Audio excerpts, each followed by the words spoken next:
This is Saints quarterback Drew Brees, and you're listening to SiriusXM's Fantasy Sports Radio, Touchdown, Saints! the home of fantasy sports. For Drew Brees, that's his third of the first half.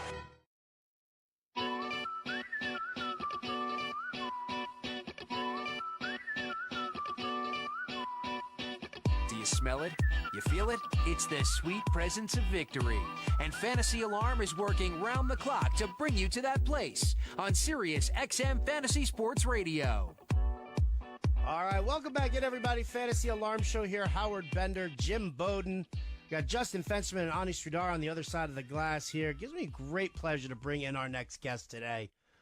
He's the host of the Shipyard podcast, which is the home of the San Diego Fleet of the Alliance of American Football, which kicks off its first game of the season, of its inaugural season, right after the Super Bowl here.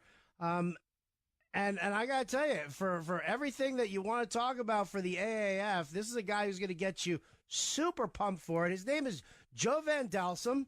And Joe, welcome in, man. Thanks so much for joining us here on the show today.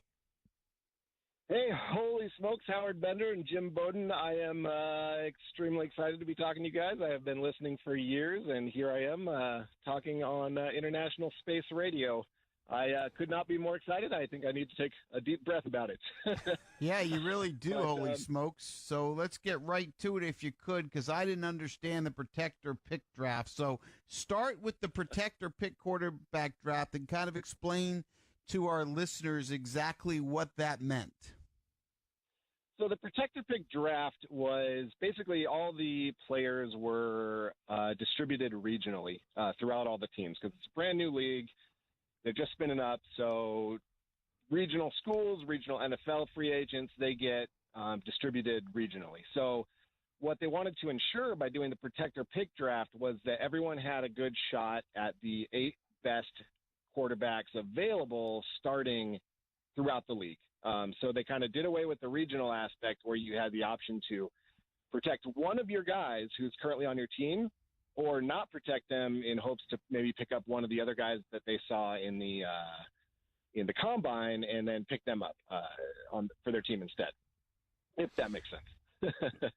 It does make sense. Joe, let me ask you here. Let's start off with maybe some intro to AAF football for a lot of our listeners, because there are a lot of people who probably don't know a lot about this. So can you just give me like a brief history, sort of the birth of the league, how it came about, what the league's goals are as far as being a long-term league? They're obviously not competing with the NFL. So it looks to me like they want to be a complementary league, and almost could even be construed as a potential developmental league for the NFL. Well, yeah, absolutely. I mean, the first game of the season is the week after the Super Bowl, so timing-wise, it's perfect for us in the fantasy game because we get 10 more weeks of fantasy football. But beyond that, it's great for the players. The AAF's draft happens the day after the final roster cutdowns in the NFL during spring training in upcoming years. But the AAF was basically developed as another platform to basically deliver extremely high-quality football to people who are clamoring for football 300, not just during regular football season. And they're not setting themselves up to compete in any way. They've enjoyed really widespread support around the NFL because of that developmental element. And we've already seen it with guys like Josh Johnson, the buzz around him being picked first. He got called up to Redskins. Next thing you know, he's starting for the Redskins. And so we're already starting to see some of the beneficial elements of this league for the players as far as being a funnel for talent to get back up to the NFL. God, that's absolutely fascinating. This is going to be interesting. Okay, so give me some of the rule differences between the NFL and this league. All right. Well, basically, what to keep in mind with the rule changes is that they're looking to keep this game quick, and they're looking to keep this game fast-paced. They really kind of want to wrap up an entire game in about 2.5 hours. So there's no kickoffs for one. That's the biggest difference. There's no kickoffs at the beginning of the game. You basically get the ball at your own 35 and you go.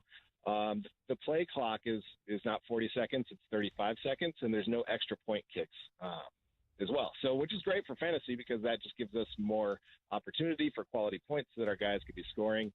And then the other one is that there's no onside kicks. So instead of an onside kick, you basically get the ball from 1st and 10 at your own 35, and you've got one shot to make it. You pick up 10, you get to keep the ball. And if you don't make it, the other guy gets it on your 35, and they're basically in your red zone already.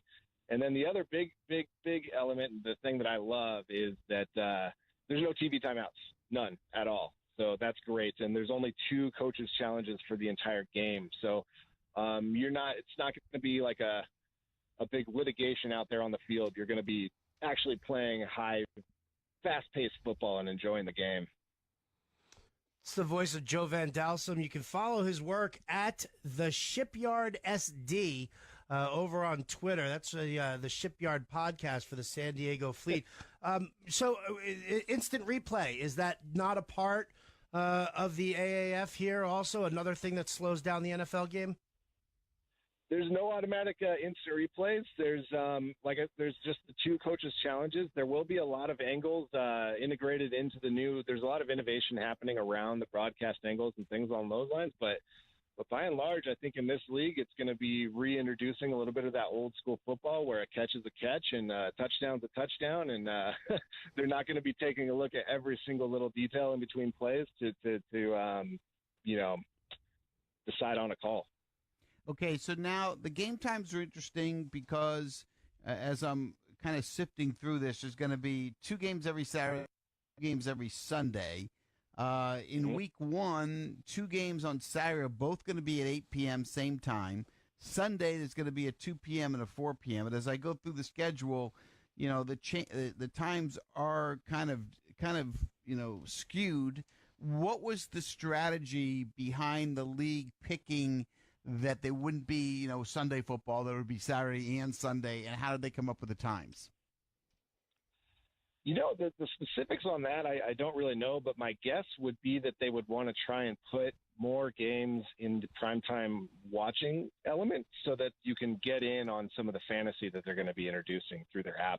That's going to be released, I think, this month or the very beginning of next month. So I don't have a whole lot of insight into the scheduling. I know that was just released. I could definitely look into it, but it's my best guess is that they were trying to do it in a way that would hit that kind of primetime watching market and give people the ability to still kind of enjoy their day and enjoy their weekend and still sit down and watch a football game at the end of the day and get some fantasy going.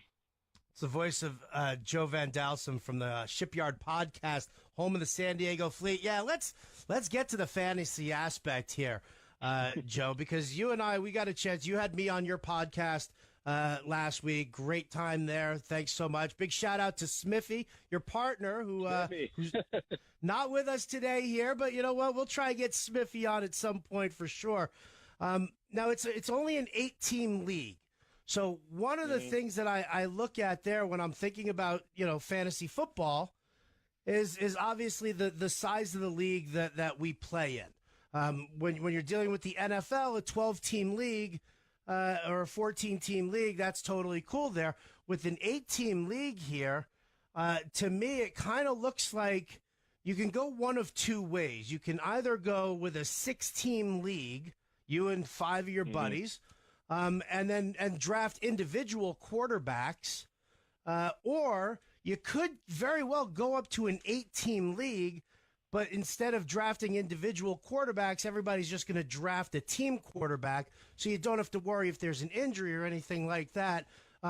Preference that you might have, like let's just say, for example, Joe, if you and me and Jim and Fensty over here and Ani, if we wanted to put together a league of just us that might be covered on Fantasy Alarm throughout this entire season, would you prefer an 8-team league? Do you like a 6-team league and the whole quarterback thing?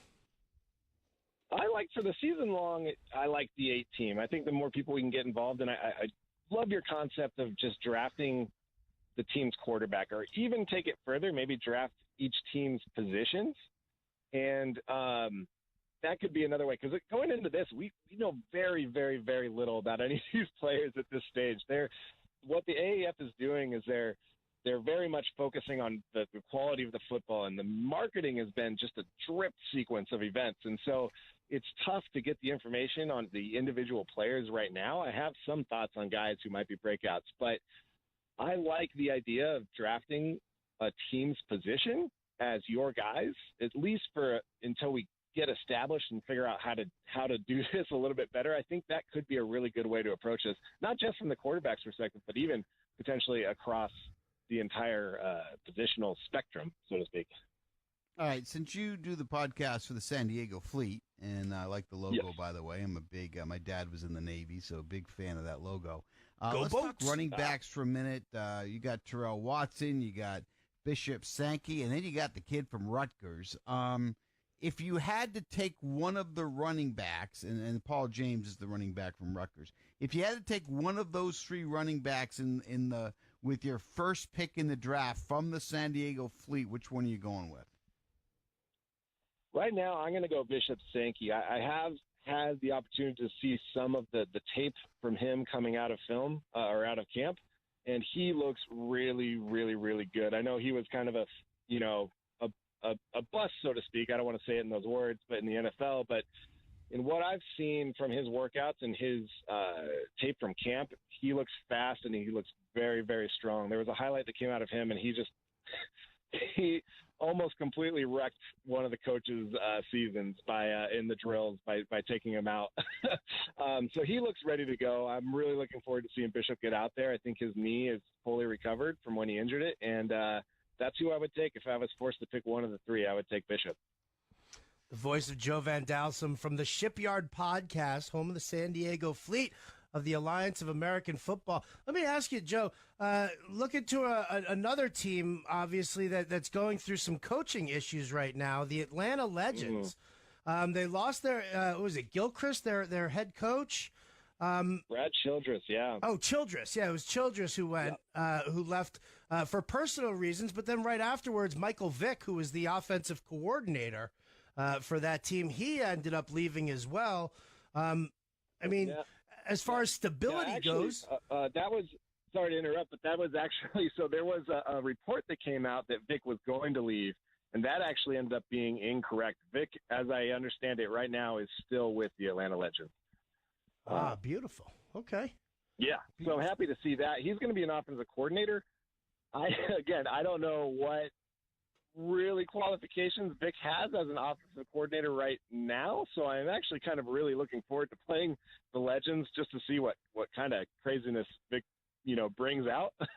But I do kind of mark Atlanta down a little bit in the rankings just because of the coaching turmoil that's been going on over there right now. Let me ask you a question. Does the league have a TV deal, number one? Number two, how much are the players getting paid? And who are the financial backers behind it? And who is the best football player in this league right now? Okay, let me see. Let me see if I got that one. So I'm sorry, Jim. One more time on that. Where was I starting on that one?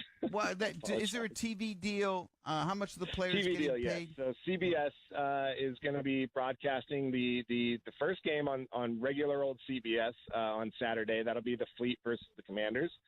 And then I believe every week there'll be one on CBS and one on CBS Sports Network, and those will be regionally broadcast. But they're also going to be streaming all of the games through their app.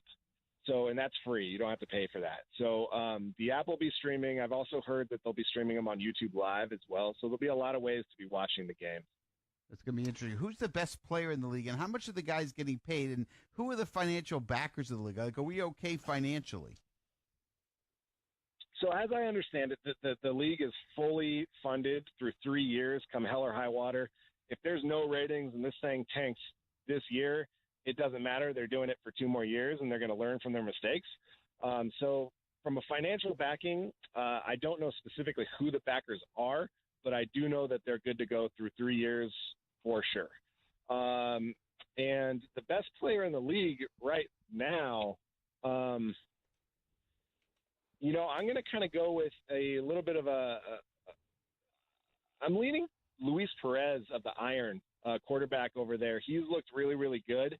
And then there's one guy emerging out of Fleet Camp, Alex Ross, who was the last pick in the protector pick draft, but he's been making the highlight reels every single day, and I think he's got a really good shot to start for the Fleet if Josh Johnson doesn't come back.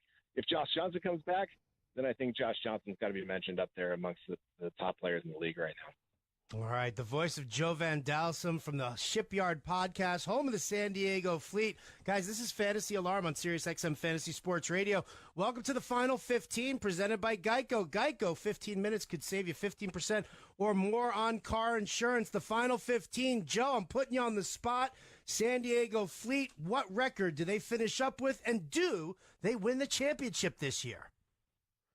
Yes, indeed. I think the San Diego Fleet go 9-1. I think we lose one to the Birmingham Iron, and we make and win the championship. 100%. I love it. All right. Well, Joe, we're going to definitely talk Fantasy League. You, me, Jim, the whole crew. We're going to put it all together here. We're going to have a lot of fun. Fantasy Alarm, the San Diego Fleet's Shipyard podcast. We're all going to be in this together, man. Thanks so much for stopping by. Really appreciate it. And my best to Smithy. Thanks so much, Howard. I just wanted to say I did win 3 fantasy championships this year, and it was my first time as a Fantasy Alarm subscriber, and that is not a coincidence at all. Look at that. Absolutely love that. Love that. Little throwdown there at the end. Little plug for Fantasy Alarm. Well, big thanks to Joe Van Dalsum of the Shipyard Podcast. Again, you can follow him on that Twitter machine at the Shipyard Podcast. When Jim and I get back, well, how about we throw down a little food for thought? Biggest surprises in sports from this